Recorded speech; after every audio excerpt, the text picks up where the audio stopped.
And I'm going to end with Eleanor Roosevelt's words because I invoke her all the time. You remember she said that if human rights are to matter at all, they must matter in small places close to home, so small that you cannot find them on any maps of the world. And she said that the way in which this would be done would be by concerted citizen action, by people holding their governments accountable. That human rights don't belong to governments. They're the birthright of every one of us. We have an awful lot to do if human rights are going to matter in small places close to home. Hey! Stop! Fuck you! Leave me alone!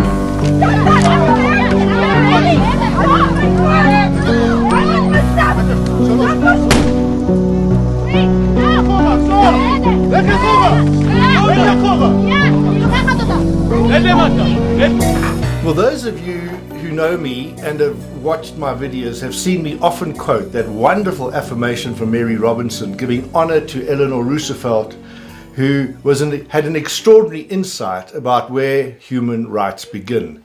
And she was reflecting after they had, in the United Nations, pulled together the Universal Declaration of Human Rights in 1948. And it's a rather tragic irony that, in a sense, the problems we are now facing today in Gaza and Palestine and Israel is also the consequences of a decision made in 1948, which declared the State of Israel. And how things have worked out since then, I think it's time for us to go back and reflect on how human rights do acquire meaning. Because today we are going to look at another small place close to home, which in fact does show up on the maps of the world, because this is the Holy Land. It's Bethlehem in the occupied West Bank in Israel.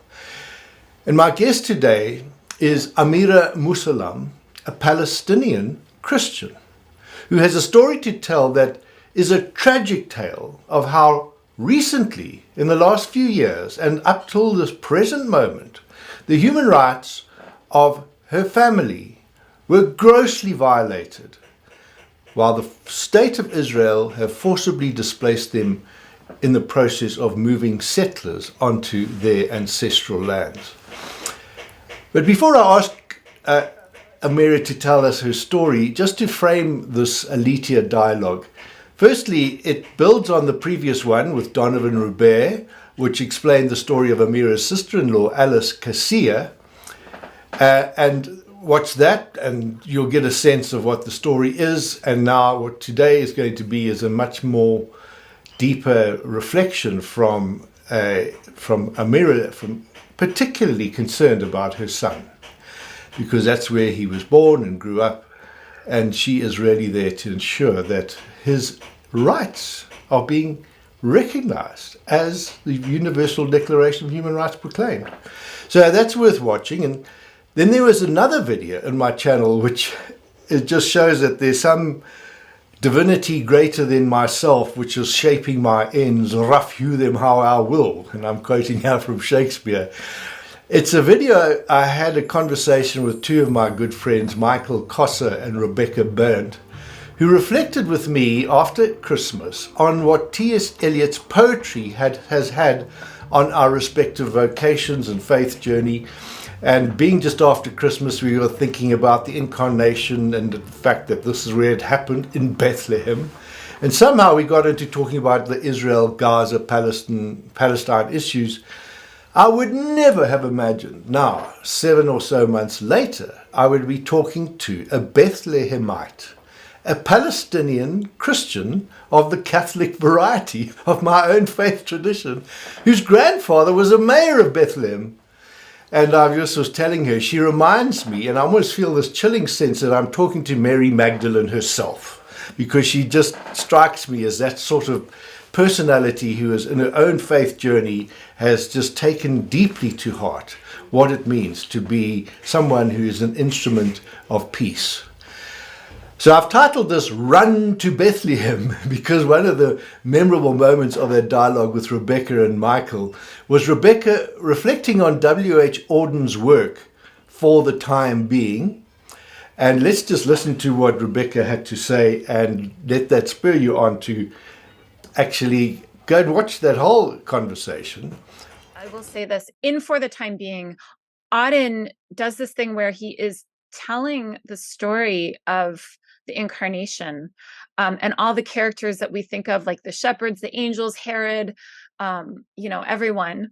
But he's both speaking about it as if he's there in 0 AD or whatever, and also in his context in England, right? Like in mid-century wartime England. Finally, the chorus of angels break through and they say, "Unto you a child, a son is given, praising, proclaiming the ingression of love.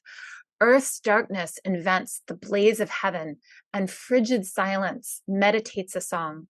For great joy has filled the narrow and the sad, while the emphasis of the rough and big, the abiding crag and wandering wave." And when he says that, the abiding crag there, it's a reference to God, because earlier he compares God to the abyss. So the emphasis of the rough and big and the abiding crag and the wandering wave is on forgiveness. Sing glory to God and goodwill to men. All of them run to Bethlehem. Amira, I guess from what you've been telling me, you are not particularly feeling that things are wonderful and that you are experiencing a real sense of tribulation and trial at the moment. Over to you. Tell us your story and why you are talking to me and hopefully to all my subscribers and fellow Christians in South Africa and around the world. Hello, everyone. My name is Amira. I'm speaking with you from Bethlehem, where Jesus was born. I'm a Christian Catholic. I was born Christian, raised Christian, and practiced Christianity and followed the path of Jesus all my life. I'm now 36 years old. I'm a single mom to a lovely boy. His name is Ramiz. He's 9 years old. And all my life, I have lived in Bethlehem, and it was a struggle to survive. It was always a fight mode to survive. The first thing that I experienced as injustice, as fear, as not safe was in 2000. 2000, when the second Intifada started. The second Intifada started in October 2000, when Ariel Sharon, the Israeli Prime Minister, invaded the Aqsa Mosque with arms and soldiers, and people didn't like it, and people went out to streets. And for this disrespectful of the holy places, the Muslim holy places. And it started in Jerusalem, and it went all the way to the rest of the West Bank and Gaza. That period, I was in Beit Jala living. Beit Jala is a neighboring city of Bethlehem. All kind of shootings started from Beit Jala towards Gilo, and from Gilo towards Beit Jala. Gilo is a settlement just on top of the hill behind my house, Israeli settlement.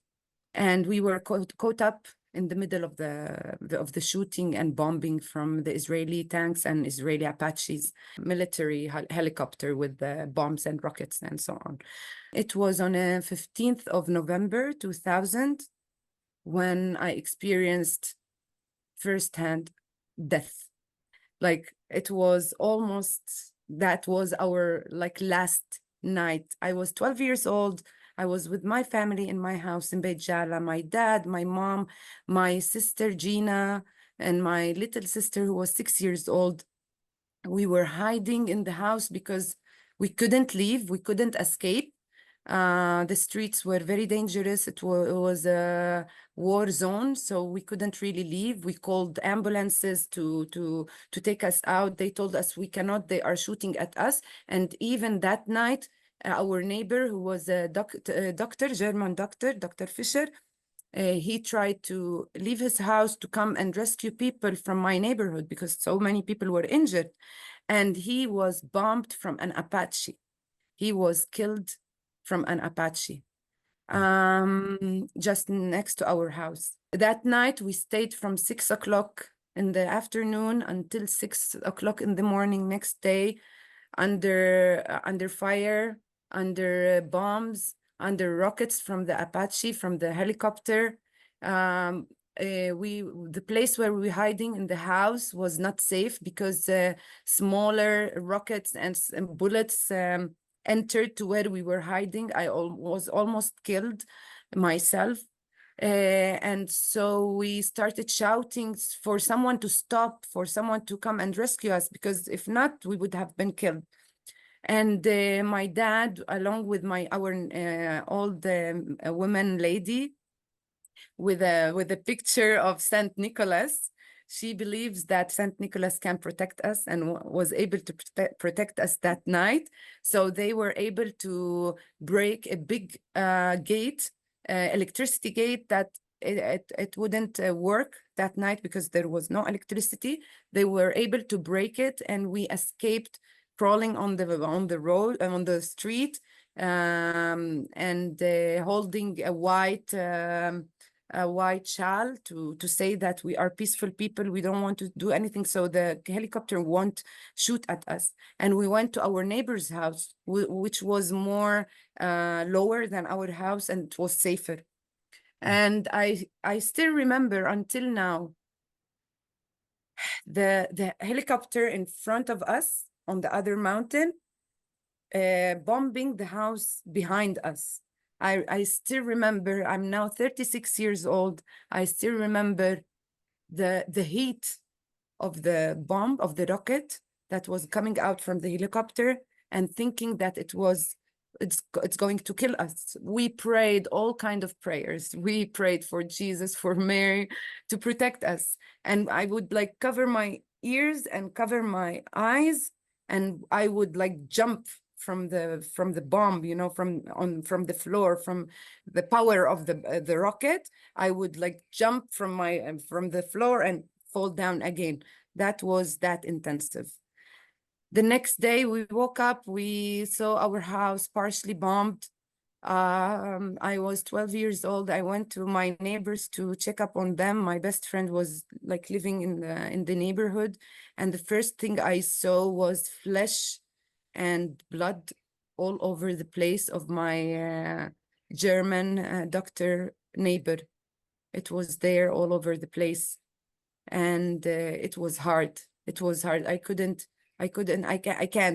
even like forget, even with all the therapy in the world, I can't forget the scene that I saw that morning. We left our house for around 4 months. And when we came back, we had a group from England. They are called Women in Black.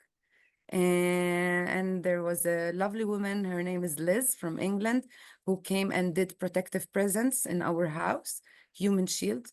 She would tell her like embassies and consulates that foreigners are in our house, so they wouldn't bomb our house again. And then one day... Was she a Jewish Israeli woman?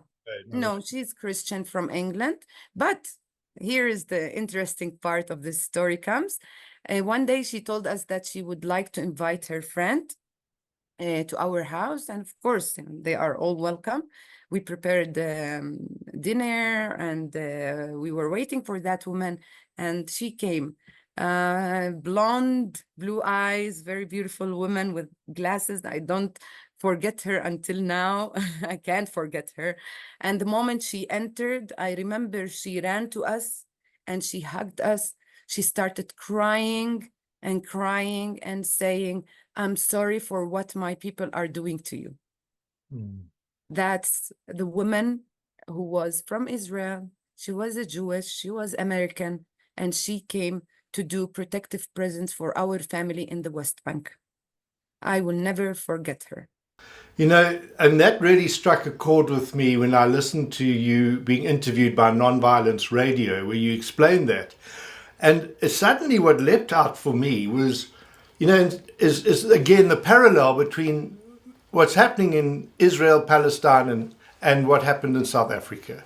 Because I'm busy researching and writing the story of a wonderful woman who sounds exactly like the woman you've just described. And her name was Molly Blackburn.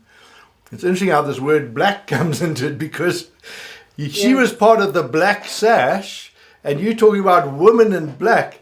So there's immediately a sense of commonality. And Molly did very similar things that you did. She went into the black townships. She provided something of a human shield because of her status. She was a politician in our parliament, in our provincial council, so she had some sort of status and sort of formal thing, and she used that so powerfully as a way of trying to hold, as what Mary Robinson was saying, hold government accountable, and that human rights don't belong to governments, they belong to people. So I would love to meet those women, if you're still in touch with them. I would love to meet them and talk about that experience. I will put you in touch with Liz and Naomi, sure.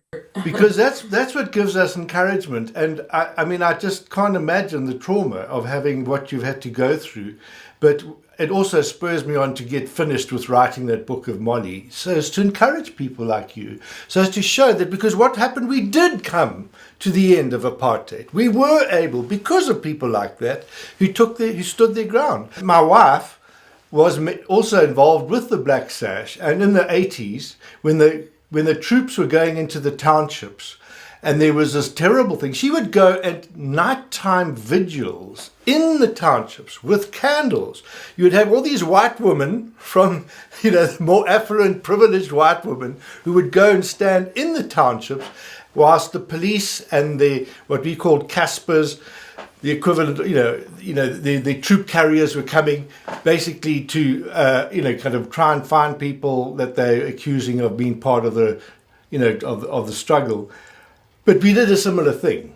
And so I was telling my wife this morning about this, your experience. So carry on now, but now that was, 20 years ago, 24 years ago. And the conflict has not ended. No, of course, the conflict started really long time ago. It started even before 1948, and we are still struggling, and we are still hurt, and we are still fighting for our rights. What we all really need is just a just peace to live in this land with everybody else, with Jews, with Muslims, with Christians, from all from all background, with non-religious. We just want a just peace with equal rights where we all can live together. So continuing my story didn't end there. The fear, the struggle, the injustice. I got married in 2014 to an Arab Israeli Christian man from Beit Jala. I have a son from him. His name is Ramzi. Now Ramzi is 9 years old. But our marriage didn't last. So I kept a good relationship with my in-laws, and I witnessed their struggle and their injustice firsthand since I got married to them, to Jad, until now.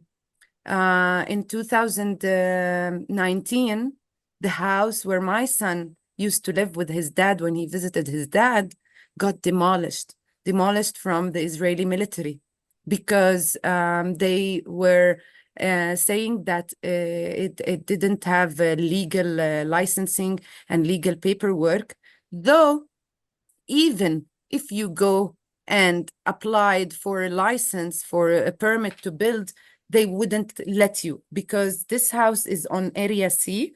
So Area C, to explain more for the audience, the Palestinian land in the West Bank was divided in the Oslo Accord to 3 zones: Area A, Area B, and Area C. Area A, which is under the Palestinian administrative and military control. Area B is under the Palestinian administrative control, but the Israeli military control.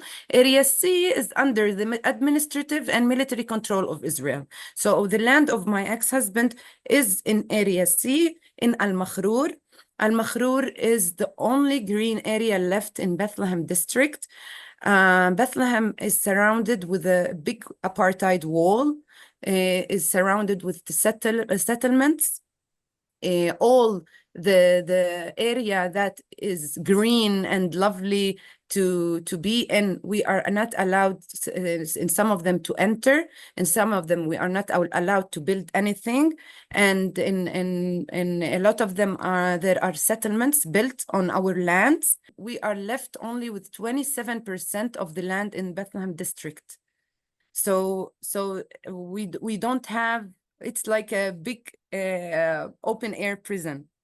Al-Makhrour is the only green area left for us, because if you go east, then you go more to the desert.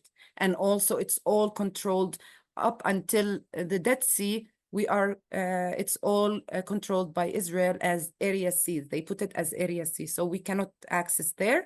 And only that area where we were able to access and have picnics and have hiking every weekend. We had a lovely movement. It's called Right to Movement.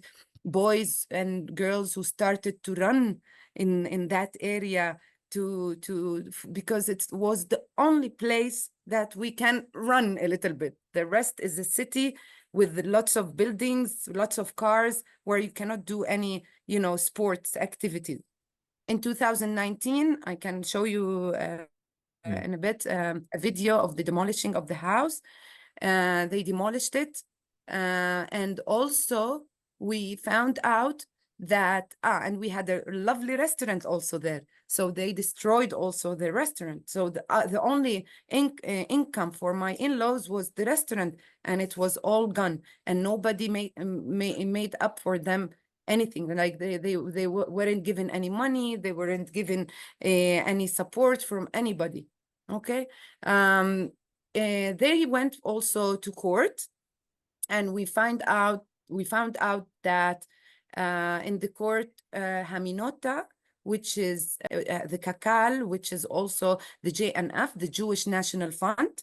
Haminota is like part of the JNF. Haminota is responsible to take land from in the West Bank and buy it take over it, take over the land under saying that they bought it, but actually we found out that they are faking papers, like they did in our case.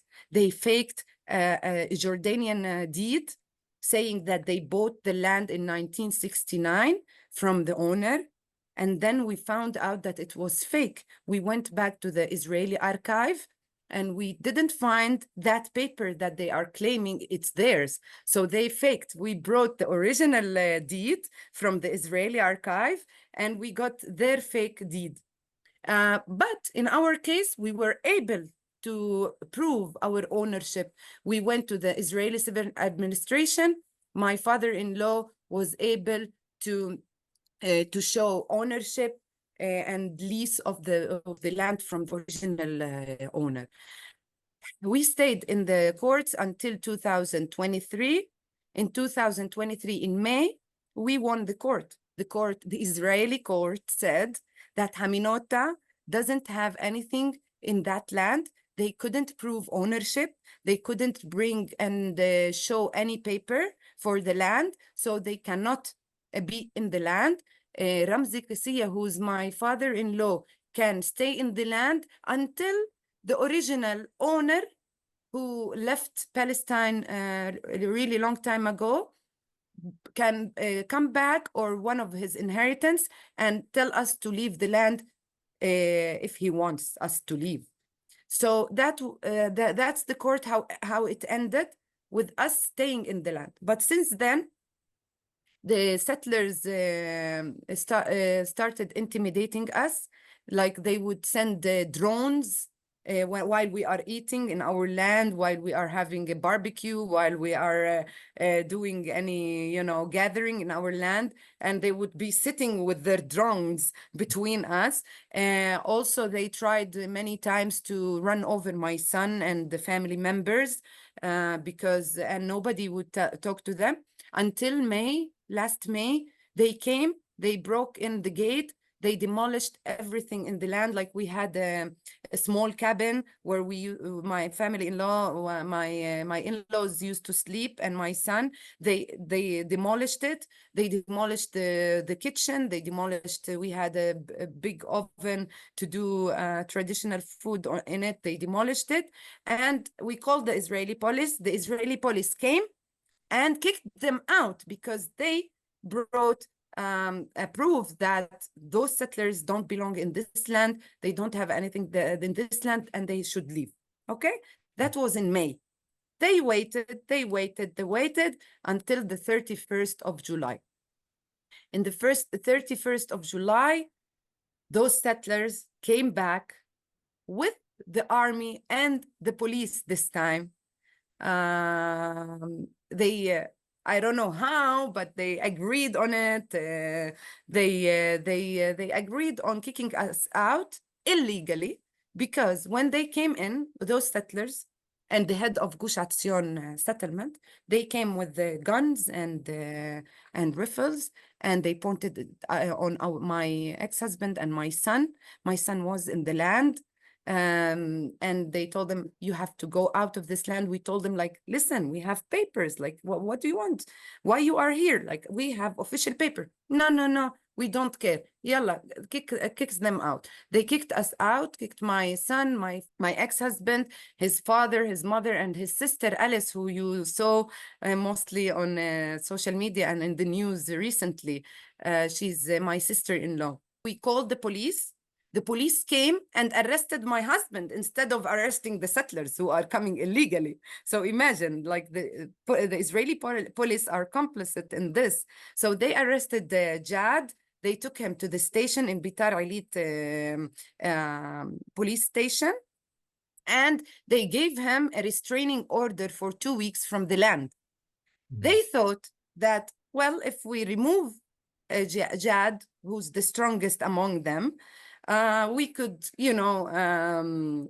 take over the land quietly without anybody knowing. They didn't know that my Israeli colleagues, my Israeli fellows, my Israeli friends who want just peace, also like me, who want to fight for the freedom of this land, for their peace also. Okay, I called them. I called many organizations who does protective presence, like Combatants for Peace, Rabbis for Human Rights, Free Jerusalem, Beit Jala. I called all kind of organizations because I used to work with many of them. I'm a peace activist since I was a little girl.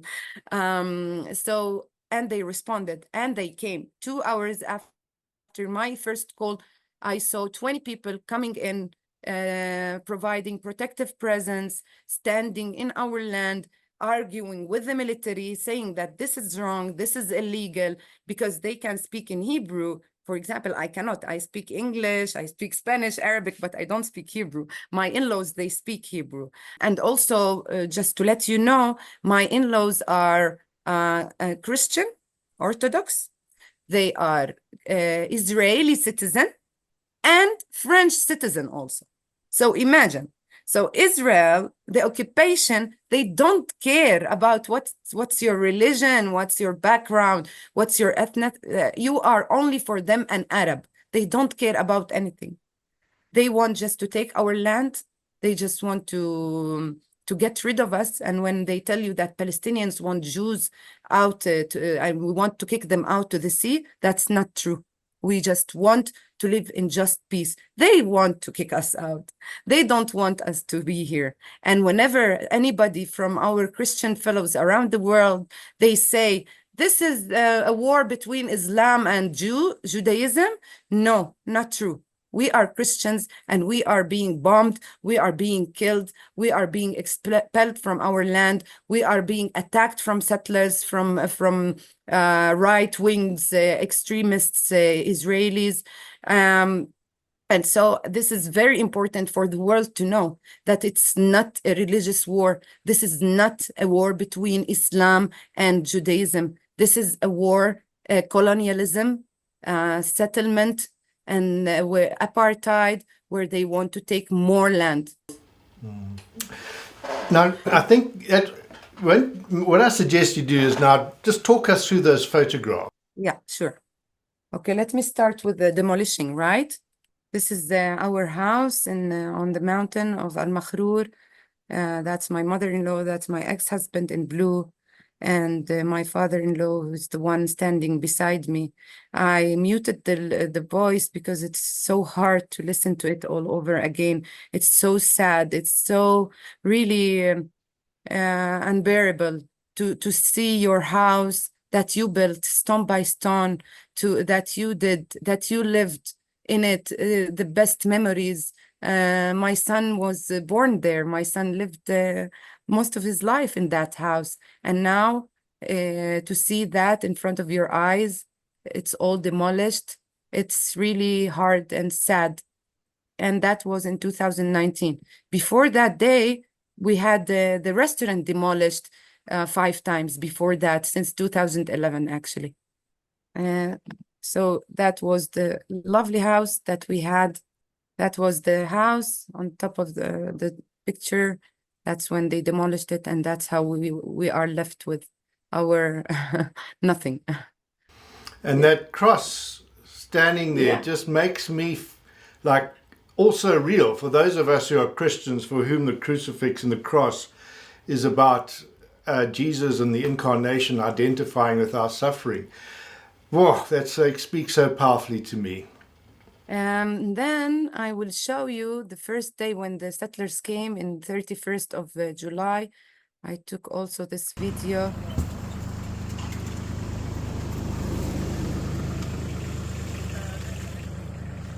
They put everything out for us. They removed us from the land without any paper, without any right. And here they are, military protecting those settlers. هيك على الفيسبوك انه احنا عيله مشبحه نصريين عاصيم كاخب يعني إلنا انه لا Israeli citizen كمان احنا Israeli citizen. إلنا متسابنون يا اخي هم عاصيم كاخب ما فيش معهم عمر خلاف. ما أعرف ايش بيسووا قاعدين ولا مع حدا. Say hi to the camera. Yes, so my father-in-law here, he was saying that, Amira, tell the world that we are a Christian family, that we have all our papers and we didn't do anything wrong. And they even don't have an eviction order and they are kicking us out from the land. That's what he was telling me in Arabic and in Hebrew also. And also I was saying also, yeah, we will tell the world that you are Israeli citizen also, you know, and they don't care. And this, I want just to move on. If you see those boys, those are the settlers. They bring little kids to take over our lands, little kids underage. Instead of sending them to play in the park, they bring them to steal people's land. And, you know, and also we found out later on that those are not a family that, you know, they are coming to take over the land, claiming that it's theirs. They are kids from the system.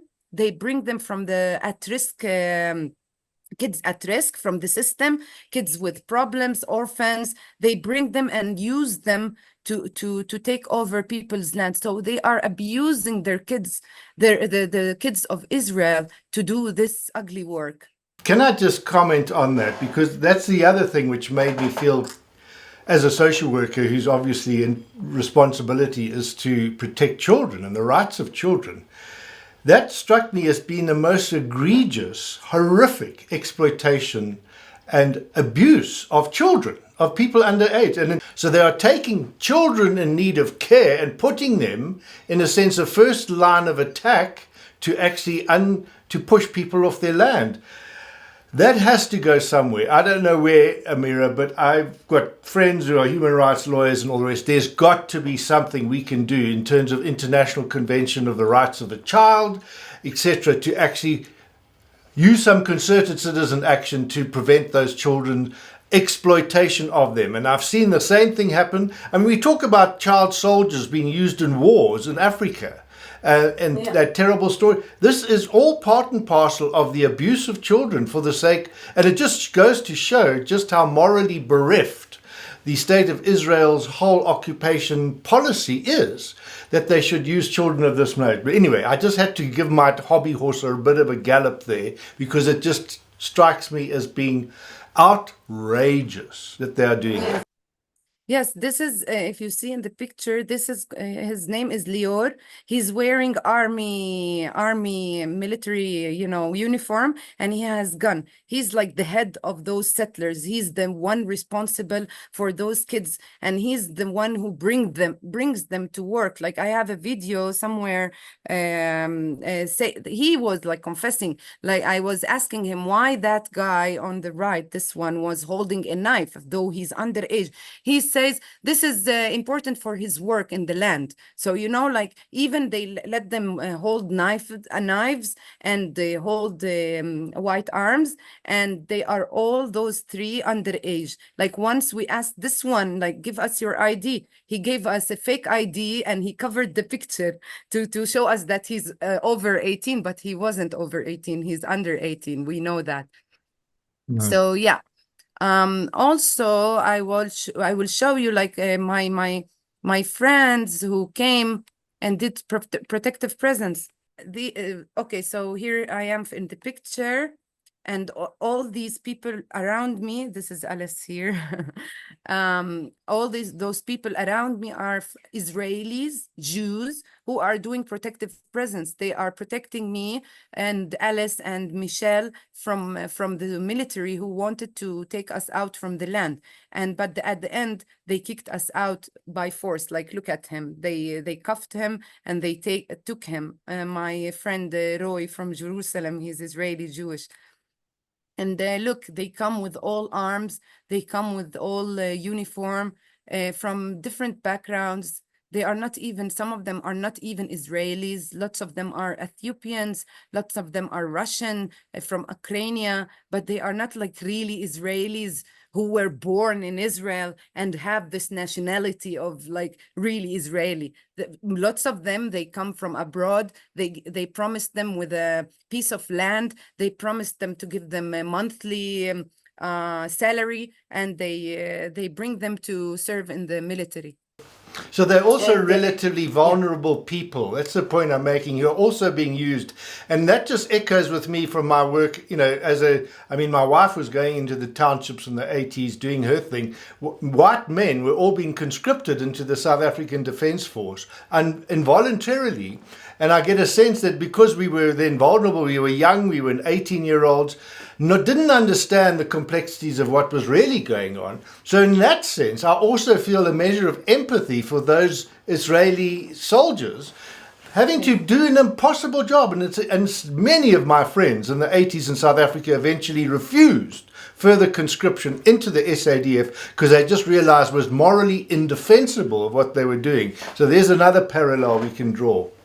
Yes, I know, like recently I have watched lots of news from young boys who refuse to go to the army. They refuse to be complicit in the genocide that is happening, in the ethnic cleansing, in everything that the occupation is doing. Well, can you also put me in touch with them? Because one of the things we did in South Africa was formed what we call the Conscientious Objectors Support Group. And I've also been writing about it.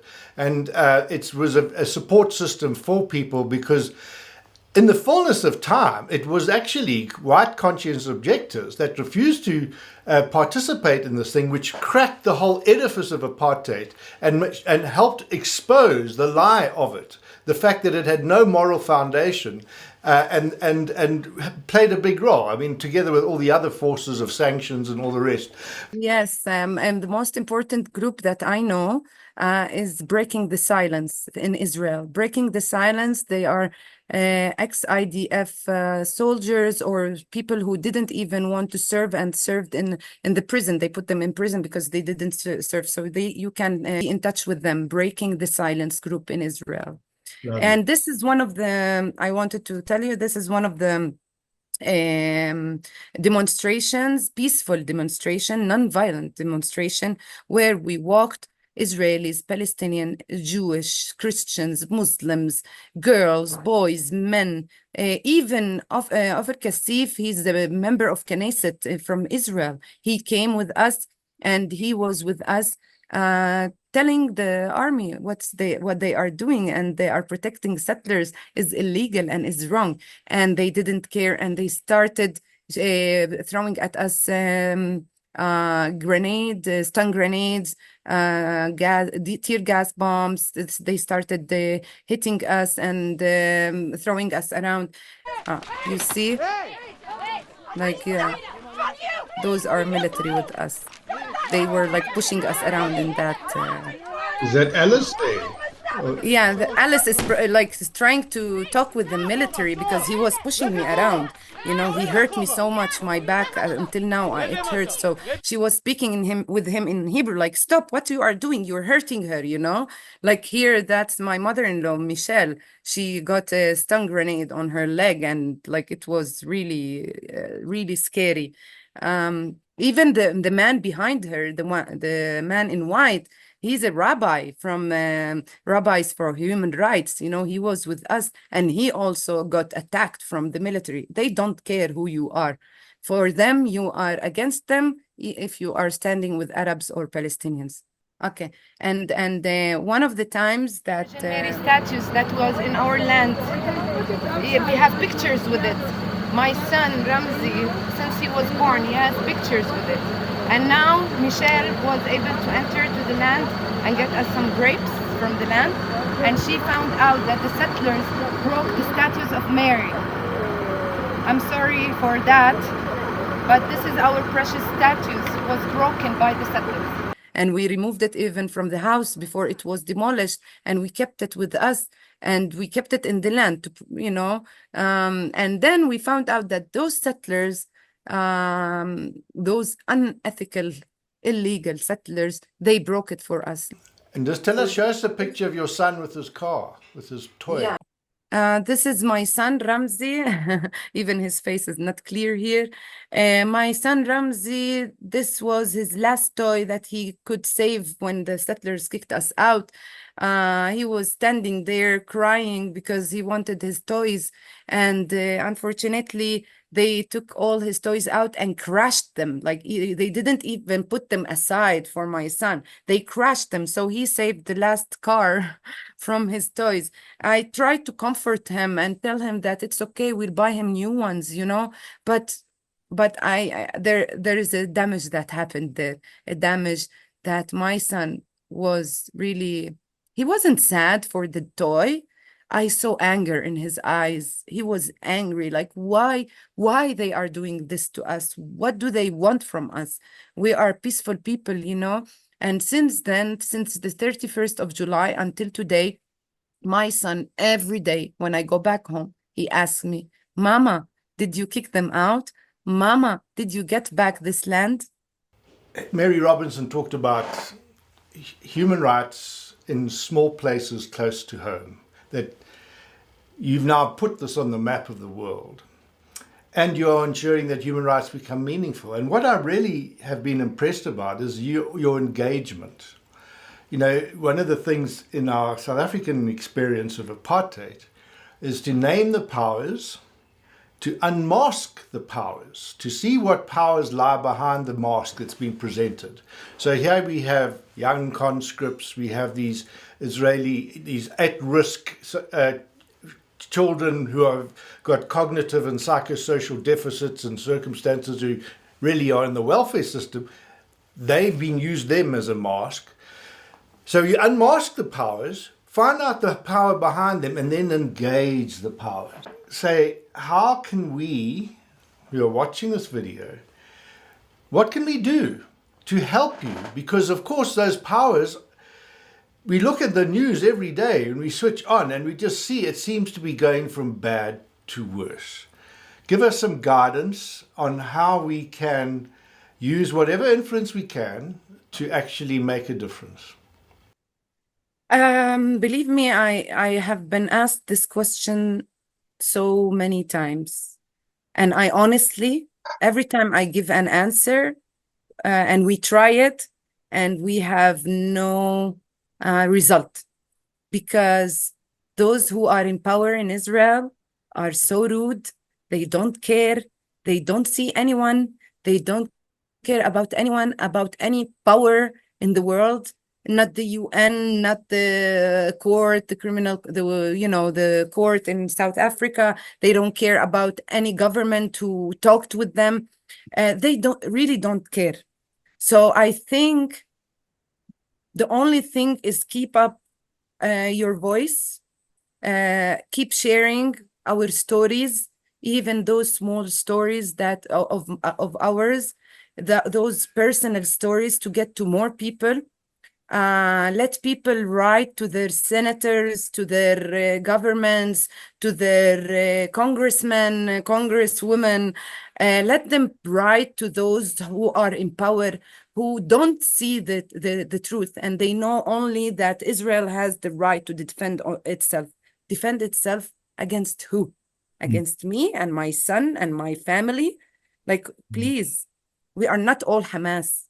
We don't want Hamas. We don't believe in Hamas, okay? But we believe in our right to fight and for our right to resistance.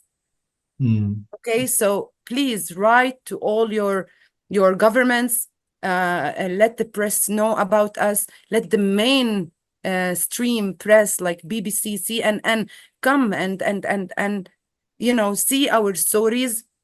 And put it to the world, because normally what they do, they tell the story, but from a different angle. They don't say it as it is. So social media has been really powerful in this last war. Many people who didn't really know anything about Palestine and Israel, they now know because of social media, TikTok, Instagram, Facebook. Like, go there, watch, put Palestine, put genocide, put ethnic cleansing, and see the West Bank. It's not only Gaza, it's West Bank, Gaza, it's the whole land, it's the whole Holy Land. So yeah, that's what we really can do. Make more pressure on governments, on press, on media, to really concentrate on what is happening here, on the injustice. And what can we do more? Like, really, like we saw what happened in the States, for example. They went out in the universities, in the governmental offices. Nothing happened. They just don't care. But more pressure, I think we will reach somewhere. At the end, no dictatorship state stayed along. In fact, can I just ask you to comment? Because the other thing which I loved about that nonviolent radio comment that your hosts made, where he said the fact that because obviously they are strongly committed to nonviolence, and how they said that your strength is in your ability not to be provoked into retaliation, even though it is from a kind of a human emotional gut level seemingly very justified. But my experience as a peace activist myself is always to say, as soon as we allow ourselves to be, in a sense, play the game of violence, we actually are playing into the hands of the enemies, because they've always got far more superior war arms and ammunition and means. And that's certainly the lesson for me in South Africa. It was liberated by peace activists, by people like Molly Blackburn, by Desmond Tutu, and people like that, who actually held the feet to the fire of the apartheid authorities, not by just passive, capitulation, but to stand their ground in a way that they were able then to make sure that the lack of logic to apartheid was exposed, and then it started crumbling. And speaking truth in those contexts constantly. Say a bit more about what's keeping you going. Yes. I learned as a Christian that love is more powerful than hate. And I experienced love in all its way, loving God, loving my family, loving my son, loving my enemy. Yes, I love my enemy. And that's what makes me go. And that's what makes me stand here and say, yes, I will love, and I will not make hate conquer me, because hate makes you tired, makes you really do many like wrong things, and it will not make you happy anymore. With love, you can solve everything. With love, you can make any enemy stand in front of you and don't want to hurt you. My love for my son is what making me go to that land. My love for the love for my son is making me go and face those settlers every day for the past 1 month, because I believe that if I will not fight, if I will not stand for the justice, if I will not say, I will not do nonviolence activism, or I will not do peace activism, who will do it? Me and, I mean, not I as I, but me and other peace activists. And also because love is hope. Mhm. And if we don't have hope, we will not survive. We will end up maybe killing ourselves and killing others. So I have still hope. I have still hope in humanity. I have still hope in us. I have still hope in my neighbors, my Israeli neighbors. You have to see how lovely it was when my Israeli activist came and stood by me against those settlers, against the army. They were with me in the solidarity camp, sleeping, eating, spending the time with us, bringing toys to my son, speaking, talking, making conversation, cooking together, eating together. It was really nice. And it's possible. If it was possible for us to have this kind of relationship, then everybody can have it. We just need to calm down, not to think in revenge and hatred, and really make a space for dialogue, make a space for compassionate listening. Like, I will listen to your story with compassion. You will listen to my story with compassion. I might not agree with you, but I will not be against you and fight you, We have formed a solidarity network, which your sister-in-law Alice has got going. Tell us a bit about that. I mean, are you involved with that too? Because that's a... Of course. This WhatsApp group, after the military came and demolished our solidarity camp, we said, okay, we need to do something, because everything that we are doing on the ground, they are like really demolishing it for us. But now we have to do something virtual. So we created this WhatsApp group, Alice and other supporters from all around the world. And we are going to do on the 29th of September, in every city in the world, whoever can. It's not a demonstration, it's a praying time for the Christians of Palestine, praying time for Makhrour land, to draw attention on what is happening here. People don't really know. Lots of people think that the conflict is only in Gaza, and everything what is happening is just in Gaza. But no, here in the West Bank, in Bethlehem, where Jesus was born, there is another problem. And Christians here are suffering from the occupation and the conflict. So yeah, please follow our social media. Maybe, I don't know how we can share it with the audience, John. Social media, our Instagram. Alice is posting every day. And there is also another page on Instagram. It's called Save Al Makhrour. Also, I can share it with John. Maybe you can share it in the bio. And I can share also my personal Instagram also to follow up on the news. And one last thing, I want to quote something that I saw on the internet a few days ago, and I really liked it. And I think that's a message for all Christians around the world who believe in Jesus and who want to walk the path of Jesus. The quote says, Jesus wasn't neutral. He sided with the poor, the sick, and the immigrants. Be like Jesus. And that's how I will finish my podcast today. I shared with you before we started a real sense that you were a manifestation of Mary, who was also gave birth to Jesus in the very place where you were born, and as being the vehicle for willingly, even though it was heartbreaking for her, and she had to see her son eventually crucified on a cross. She did not turn away. She accepted that.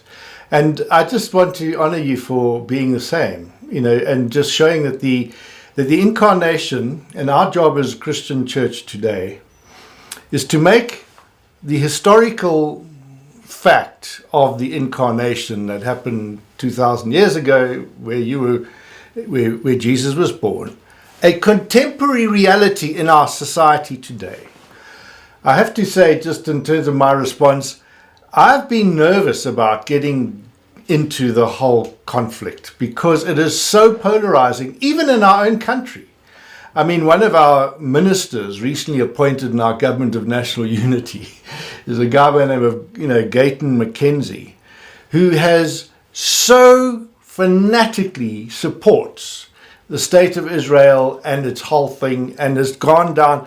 And I'm realizing I'm going to have to do what I did in the 80s and go and challenge him and say, I'm sorry, minister, you have got it completely wrong. And what really gives me encouragement is that I can just simply say, look, don't listen to me.